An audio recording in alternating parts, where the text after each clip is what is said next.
OBC અનામત મુદ્દે બનાસકાંઠાના સાંસદ ગેનીબેન ઠાકોરે પ્રધાનમંત્રીને પત્ર લખીને એક મોટો ધડાકો કર્યો છે।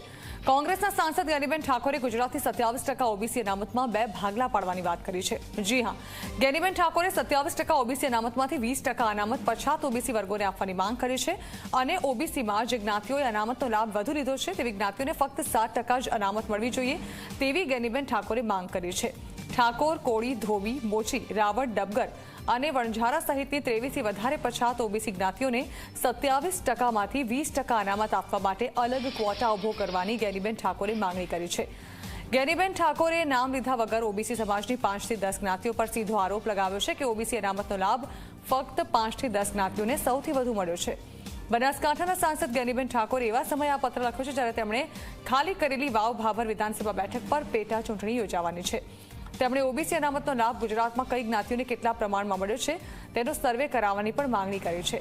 તો એક તરફ જાતિ અને જ્ઞાતિથી ઉપર ઉઠીને એક ભારત શ્રેષ્ઠ ભારતનો નારો અને બીજી તરફ ગેનીબેન ઠાકોરે ગુજરાતમાં ઓબીસી અનામતમાં 2 ભાગલા પાડવાની માંગણી કરી છે। તેમણે અન્ય રાજ્યોમાં પણ આવી વ્યવસ્થા હોવાનું કહીને મહારાષ્ટ્ર, ઓડિશા, તમિલનાડુ, આંધ્રપ્રદેશ, હરિયાણા, પશ્ચિમ બંગાળ અને બિહારનો ઉલ્લેખ કર્યો છે। ગેનીબેને પત્રમાં લખ્યું છે કે આ રાજ્યોની જેમ ગુજરાતમાં પણ ઓબીસી અનામતમાં 2 ભાગલા પાડવામાં આવે અને પછાત ઓબીસી જ્ઞાતિઓને શિક્ષણ તેમજ નોકરીઓમાં વધારે લાભ આપવામાં આવે। અમારી પોતાની માગણી એ ઓબીસી માટે એ રીતે છે કે કોળી ઠાકોર નહીં પણ સમગ્ર ગુજરાતની અંદર જે વસ્તીના ધોરણે 27% અનામત છે એમાં જેની વસ્તી વધારે હોય એને એ પૈકીમાં જ અનામત આપે। અને બીજી અમારી માગણી એ છે કે ધારો કે 146 જ્ઞાતિ છે એ જ્ઞાતિ જેને ભૂતકાળની અંદર જે કલેક્ટર હોય, ડીએસપી કે મોટા પોસ્ટિંગમાં હોય, મોટા ધંધા રોજગારમાં હોય, એની આર્થિક સ્થિતિ મજબૂત હોય, આવા પરિવારોને બદલે જે પરિવારોને બિલકુલ ઓબીસીનો લાભ મળ્યો નથી આવા પરિવારોને સર્વે કરીને એને સામાજિક રીતે, શૈક્ષણિક રીતે, રાજકીય રીતે કે આર્થિક રીતે જે અનામત આપવાની હોય એ મારી માગણી છે।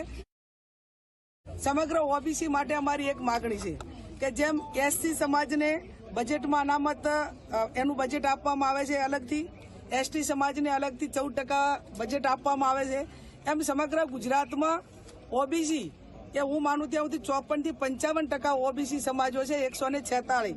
તો અમે એવી માગણી કરીએ છીએ કે 146 સમાજોને એ ગુજરાત સરકારનું કે કેન્દ્ર સરકારનું ભલે વસ્તી અમારી 55% છે પણ બંધારણીય રીતે સ્વીકારેલી બાબત 27% છે।